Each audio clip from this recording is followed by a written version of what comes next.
রাজধানীতে বাড়ছে ডেঙ্গু রোগীর সংখ্যা। ১০২ থেকে ১০৩ ডিগ্রি তাপমাত্রার জ্বর ও শরীর ব্যথাসহ নানা উপসর্গ নিয়ে ওষুধের দোকানগুলোতে প্রাথমিক চিকিৎসা নিতে আসা শিশু রোগীদের ভিড় দেখা যাচ্ছে। পল্লী চিকিৎসক প্রাথমিক চিকিৎসা দিচ্ছেন, আবার ডেঙ্গু শঙ্কা দেখলে পরামর্শ দিচ্ছেন হাসপাতালে গিয়ে পরীক্ষা করানোর। মৃত্যু ঝুঁকি এড়াতে দ্রুত শনাক্ত করে চিকিৎসায় জোর দিচ্ছেন বিশেষজ্ঞ চিকিৎসকরা।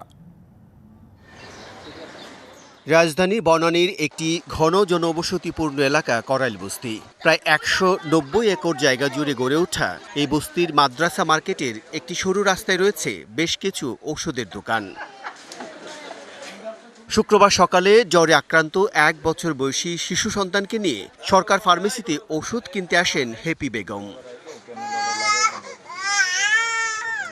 জ্বর, ঠান্ডা, কাশি।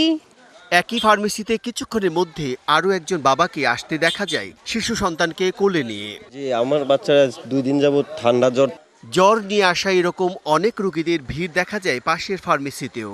প্রাথমিক চিকিৎসা দিচ্ছেন স্বল্পমেয়াদী ট্রেনিং প্রাপ্ত পল্লী চিকিৎসকেরা। কেউ আবার ক্লিনিকে ডেঙ্গু পরীক্ষা করানোরও পরামর্শ দিচ্ছেন।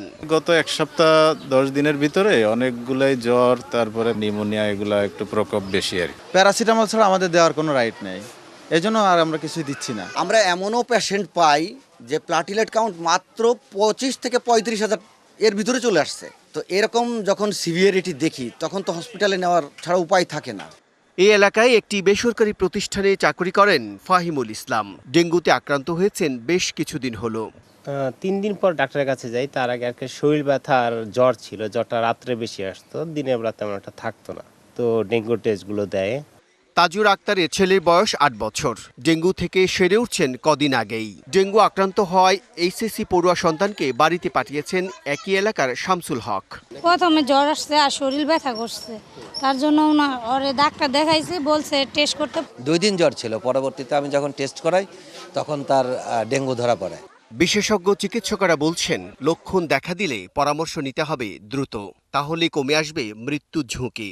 রোগী যদি একদমই দুর্বল হয়ে যায়, কোনো কিছুই যদি সে খেতে না পারে, শরীরে কোনো জায়গা থেকে যদি ব্লিডিং বা রক্তক্ষরণ থাকে এবং পেশেন্টের যদি আস্তে আস্তে দেখা যায় যে ব্লাড প্রেশার কমে যাচ্ছে অথবা দেখা গেল যে প্রস্রাবের পরিমাণ দিন দিন কমে যাচ্ছে, তাহলে অবশ্যই দেরি না করে আপনারা নিকটস্থ হাসপাতালে ভর্তি হবেন। তবে ডেঙ্গুর মৃদু লক্ষণ দেখা দিলে পর্যাপ্ত বিশ্রাম নেওয়ার পাশাপাশি বাড়িতেই চিকিৎসা নেওয়ার কথাও বলছেন বিশেষজ্ঞ চিকিৎসকেরা। Vijayan Kumar Das, DBC news, Dhaka.